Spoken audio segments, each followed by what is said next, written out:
Kiyosaki memberikan kita definisi yang berbeda untuk dua kata kunci yang penting, yaitu aset dan liabilitas. Yang menurut definisinya berbeda dengan apa yang kita pahami ketika kita pelajari di sekolah ataupun bahkan menurut Kamus Besar Bahasa Indonesia. Kalau kita lihat di kamus, pengertian aset adalah satu, sesuatu yang mempunyai nilai tukar, atau dua, modal atau kekayaan. Sedangkan liabilitas adalah hutang yang harus dilunasi berupa uang atau pelayanan yang harus dibayarkan atau dilakukan pada masa mendatang pada pihak lain. Menurut Robert Kiyosaki, untuk pengelolaan uang pribadi, kita harus memahami definisi aset dan liabilitas yang berbeda untuk menjadi kaya. Definisinya itu ternyata sangat simpel loh sobat milenial. Menurut Robert Kiyosaki, aset adalah anything that puts money in your pocket, atau segala sesuatu yang memasukkan uang dalam kantong kita. Sedangkan liabilitas adalah anything that takes money out of your pocket, atau segala sesuatu yang mengeluarkan uang dari kantong kita.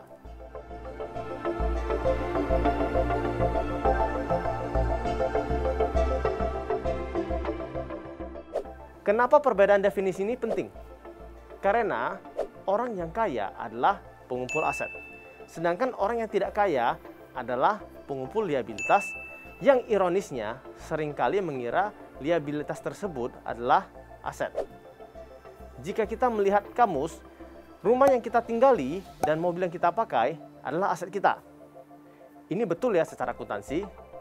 Tetapi jika kita ingin menjadi kaya, tentunya definisi ayah kaya lebih cocok untuk kita gunakan. Kenapa begitu? Untuk tinggal di rumah kita, tentunya setiap bulan ada uang kebersihan, uang listrik, uang air, uang keamanan, uang sampah, dan lain-lain. Sama juga mobil, di mana kita juga harus mengisi minyak, melakukan servis, dan lain-lain. Hal-hal tersebut tentunya mengeluarkan uang dari kantong kita. Sebagai ilustrasi, banyak orang yang semakin besar penghasilannya malah membeli rumah tinggal yang semakin besar, mobil yang semakin mewah, dengan pemikiran kalau dengan melakukan hal tersebut, dia sedang memperbesar aset yang dimiliki. Orang cenderung lupa kalau dengan mobil atau rumah yang semakin mewah, semakin besar pula biaya yang harus dikeluarkan.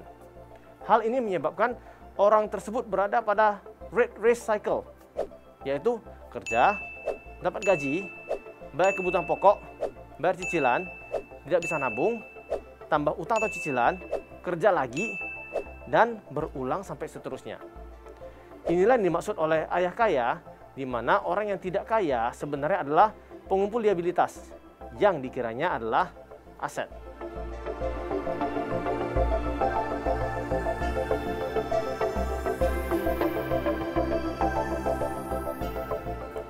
Gimana sobat milenial? Kira-kira yang kamu kumpulkan saat ini termasuk aset atau bukan? Kalau begitu, apa saja contoh aset yang dimaksud oleh ayah kaya? Bisnis. Mungkin sobat milenial kenal dengan teman-teman yang bisnisnya banyak, tapi semuanya itu kongsian. Dan orangnya kelihatan santai, tapi duitnya banyak. Nah, ini adalah contoh orang yang gemar mengumpulkan aset. Rumah yang disewakan, ataupun jika kita menjadikan rumah tersebut sebagai kos-kosan, maka rumah tersebut adalah aset yang memasukkan uang ke kantong kita. Ingat ya, kalau rumah tinggal kita dalam definisi ayah kaya itu bukanlah aset, melainkan liabilitas. Karena kalau rumah tinggal, kita harus membayar ataupun mengeluarkan uang untuk menempati rumah tersebut. Obligasi, ini juga adalah aset di mana kita mendapatkan kupon atau bunga untuk investasi atau pinjaman yang kita berikan kepada perusahaan. Yang artinya, tanpa bekerja pun, uang kitalah yang menghasilkan untuk kita.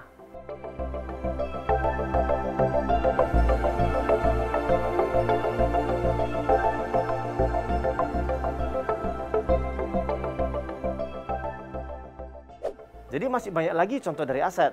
Deposito kita, kalau kita membuat sebuah karya dan mendapatkan royalti, itu juga termasuk aset. Ayah kaya sudah menjelaskan dengan sangat simpel kalau aset adalah sesuatu yang memasukkan uang ke dalam kantong kita.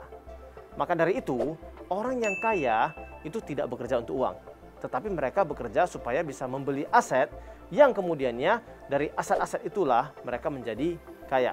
Dan yang menariknya adalah Karena aset yang bekerja, maka orang tersebut selain menjadi kaya uang, juga kaya waktu.